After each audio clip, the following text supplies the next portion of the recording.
Hey guys, happy Tuesday. How is it only Tuesday? I keep thinking that today is Wednesday, but it's not. It's literally only Tuesday. Like this week is just flying by.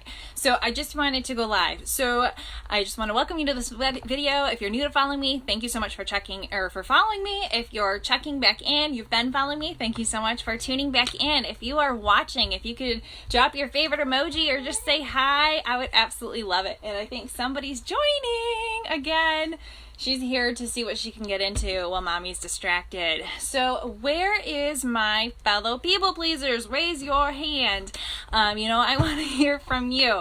So what is the reason that gets in your way for your betterment? One of the things, this was me too, and that's why I'm going live about this.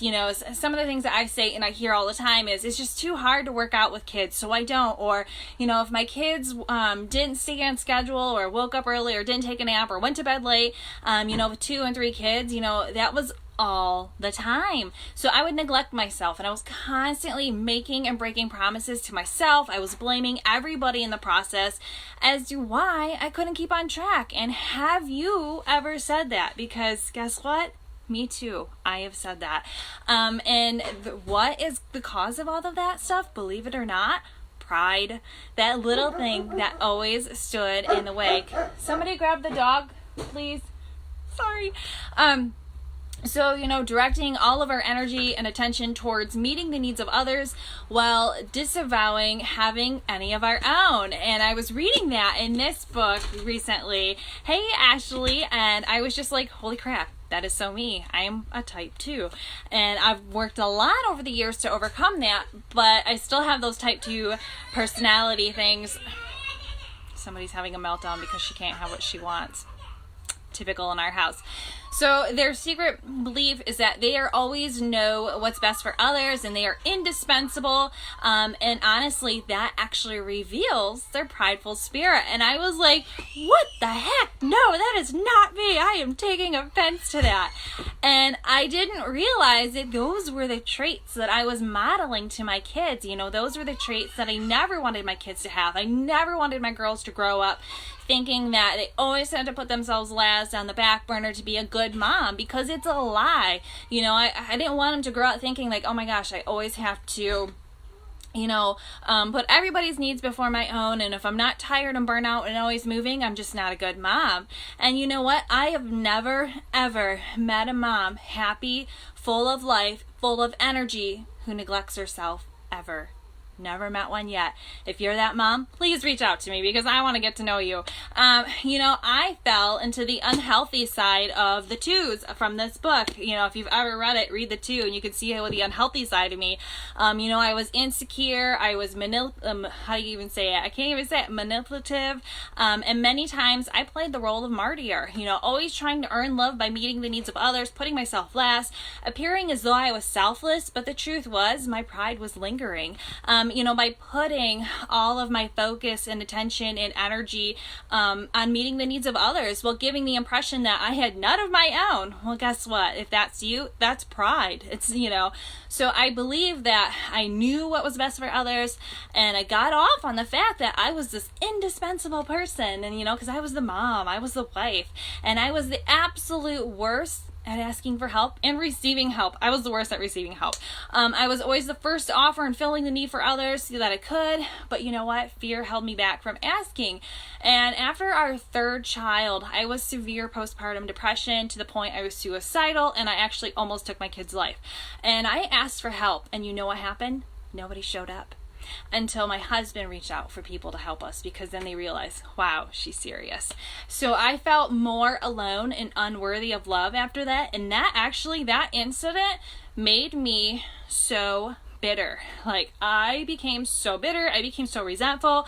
I just was like, F you to everybody in my life that was just like, yeah, I'll be there for you. And they want to call on them. They weren't there. And I was in that place of, not only taking my life, but almost my kids. So my girl, Jody, I am so proud of her for her mental breakthrough. She shared yesterday, she's a mom of 5, 1 kid's in travel hockey. She's always on the go. And I am actually going to look up and actually read with you what she shared. She goes, Yesterday I went live about we know what to do, but it feels impossible to then change. And why is that? Why is it so impossible feeling? And she's like, you know what? Very true. I am definitely my own worst enemy, but I'm working on changing that. When somebody tells me they are working on changing that, I am not being a jerk when I'm like, oh, great, that's awesome. What steps are you taking? What action steps are you taking? I'm not being a jerk when I'm asking you. I sincerely want you to succeed, and I want to know what you're doing, because what you're doing might help somebody else. It's not me just being nosy, because yeah, I'm nosy. But I want to know. So she says, I am working on putting myself first so I can recharge and be better for my family, which is a huge step for me, because I have put everybody else before me for the past 20 years. And I always felt as though I was not important, and that I needed to take care of my family that God blessed me with, instead of taking care of me so that I could take care of my family. I'm definitely more focused on throughout this last year. I just spiraled and hit a brick wall. I had nothing left to give my family because I was so burnt out with everything, and I need to rebuild myself back up because I don't want to feel that way ever again. You know what? That's awesome. It is so exciting when a woman realizes that, like, she has to take care of herself before she can take care of her family, because if she doesn't, she's going to burn out. And the reason why we think that we have to put ourselves last? Pride. Because we feel like we know everything and can do everything, and we don't want to ask for help, and we don't want to take care of ourselves, and we want to neglect and put ourselves on the back burner instead of facing it because of pride. Pride is a big, big issue that a lot of people have, and they don't even realize it. Looking back, I see that I needed to be needed as a way of being loved, which wasn't really love. I didn't understand love. I didn't have boundaries. So the more that I did, the more I expected back. I was always feeling frustrated with my husband. Nobody could fill that gap. Nobody could fill that void and keep up. And if you've read this book, you want to know what my husband is? He's a number 8. To a T. Like, there is nothing in the number 8 that is not him. So learning that it was my pride that led to that perfect storm and meltdown in my life isn't an easy one to admit. But, I'm talking to a lot of moms who are unknowingly following in my footsteps that led to that huge breakdown. And I can only pray that they actually hear this message. But, there is no honor in losing yourself to mommy martyrdom. No honor whatsoever in completely neglecting yourself and putting yourself on the back burner, because it will hurt you. It will hurt your family. How you live is teaching your kids so much more than your words ever will. There's that saying was, I can't hear you because your actions are speaking so much louder. Guess what? Your actions are speaking so much louder to your kids than your words ever will. So do you want your kids to... One thing that I've had to actually ask myself is, do I want my kids to feel how I feel right now, today in life? Is this the feeling that I want them to have? Is this the struggle that I want them to have? Because guess what? They're going to have it because I'm modeling it.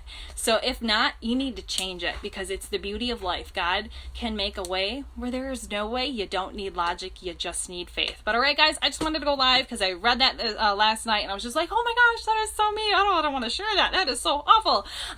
So I figured, you know what? I had to share it. But all right, guys, if you've not read that book, totally recommend it. I will post it in comments below. But get out there and make it an awesome day.